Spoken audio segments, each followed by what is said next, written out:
আজও কেন হনুমানকে শিকল দিয়ে বেঁধে রাখা হয়েছে পুরীর এই মন্দিরে? যখন পুরীর মন্দিরে জগন্নাথ দেবের বিগ্রহকে স্থাপন করা হয়, তখন জগন্নাথ দেবের অপরূপ ঐশ্বরিক রূপের দর্শনের জন্য সকল দেবতারা পুরীতে আসেন। এদের মধ্যে সমুদ্রদেবও জগন্নাথ দেবের এক ঝলক দর্শন পাওয়ার জন্য মরিয়া হয়ে থাকতেন। প্রভু জগন্নাথ তথা শ্রীবিষ্ণু সমুদ্র মন্থন থেকে আবির্ভূত দেবী মহালক্ষ্মীকে বিবাহ করেছিলেন। সমুদ্র থেকে আবির্ভূত হওয়ায় সমুদ্রদেবকে দেবী মহালক্ষ্মীর পিতা বলা হয়। তাই শ্রীবিষ্ণু যখন ধরাধামে জগন্নাথ রূপে আবির্ভূত হলেন, তখন মহালক্ষ্মীও ধরাধামে প্রভুর সাথে পুরীতে অধিষ্ঠিত হন। তখন সমুদ্রদেব কন্যা মহালক্ষ্মী ও জামাতা জগন্নাথ দেবের দর্শনের জন্য প্রায়শই পুরীর মন্দির পর্যন্ত পৌঁছে যেতেন। সমুদ্রদেবের এমন হঠাৎ প্রবেশে ঝড় তুফান তৈরি হতো। এতে পুরীর মন্দিরের বারবার ক্ষতি হতো, আর পুরীবাসী প্রায় প্রতিদিনই ঝড়ঝঞ্ঝার সম্মুখীন হতো।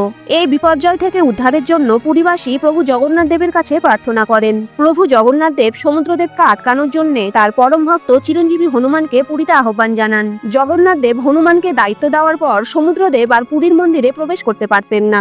সমুদ্রদেব ভাবেন যেমন করেই হোক হনুমানকে তার রাস্তা থেকে সরাতে হবে। তাই সমুদ্রদেব পরিকল্পনা করেন এবং এরপর হনুমানকে ডেকে বলেন, আপনি প্রভু জগন্নাথের কেমন ভক্ত?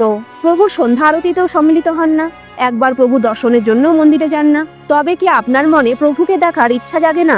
সমুদ্রদেবের মুখে এমন কথা শুনে হনুমান প্রভু জগন্নাথ দেবের দর্শনের জন্য ব্যাকুল হয়ে ওঠেন, আর তিনি সমুদ্রদেবকে সেখানে দাঁড়াতে বলে প্রভু দর্শনের জন্য পুরীর মন্দিরে প্রবেশ করেন।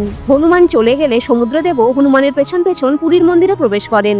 এরপর সমুদ্রদেবের কারণে আবারও পুরীবাসী ভয়ঙ্কর ঝড় তুফানের সম্মুখীন হন। আর এক কাহিনী মতে, হনুমান যখন সমুদ্র তটে পাহারা দিতেন, তখন মাঝে মাঝে অযোধ্যার লাড্ডুর কথা হনুমানের খুব মনে পড়ত। আর অযোধ্যার সেই লাড্ডু খেতে মাঝে মাঝেই হনুমান পুরী থেকে অযোধ্যায় চলে যেতেন। তখন হনুমানের অনুপস্থিতিতে সমুদ্রদেব পুরীর মন্দিরে প্রবেশ করে সব লণ্ডভণ্ড করে দিতেন। বলা হয় সেই কারণে প্রভু জগন্নাথ দেব চিরঞ্জীবী হনুমানকে তার গুরুদায়িত্ব সর্বদা স্মরণ রাখার জন্য সোনার শিকল দিয়ে সমুদ্র তীরবর্তী স্থানে তাকে বেঁধে রাখেন। হনুমান জানতেন প্রভু শ্রীরামই প্রভু জগন্নাথ, তাই তিনিও খুশি মনে প্রভুর হাতে বেরি পড়ে পুরীতেই অবস্থান করলেন। আজও পুরীতে বেরি হনুমানের মন্দির আছে। সেখানে স্বয়ং জগন্নাথ দেব হনুমানকে পুরীর মন্দির ও পুরীবাসীকে রক্ষার জন্য শিকল দিয়ে বেঁধে রেখেছেন। তবে হনুমান প্রভু জগন্নাথকে অনুরোধ করেন, প্রভু সমুদ্রদেব আপনার বড় ভক্ত। সমুদ্রদেবের কাউকে ক্ষতি করার কোনো উদ্দেশ্য ছিল না, তিনি শুধু প্রভুর দর্শনের জন্যই মন্দিরে যেতেন। তাই প্রভু যেন একবার সমুদ্রদেবকে দর্শন দেন। প্রভু জগন্নাথ হনুমানের কথায় সমুদ্রদেবের কাছে এলেন। এরপর সমুদ্রদেব প্রকট হয়ে প্রভুর শ্রীচরণে প্রণাম জানালেন।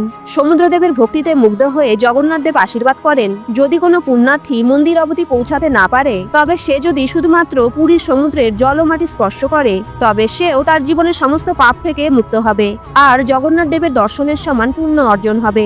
এরপর পরম ভক্ত চিরঞ্জীবী হনুমানকে বরদান দিয়ে বলেন, তোমার এই নিঃস্বার্থ ভক্তির জন্য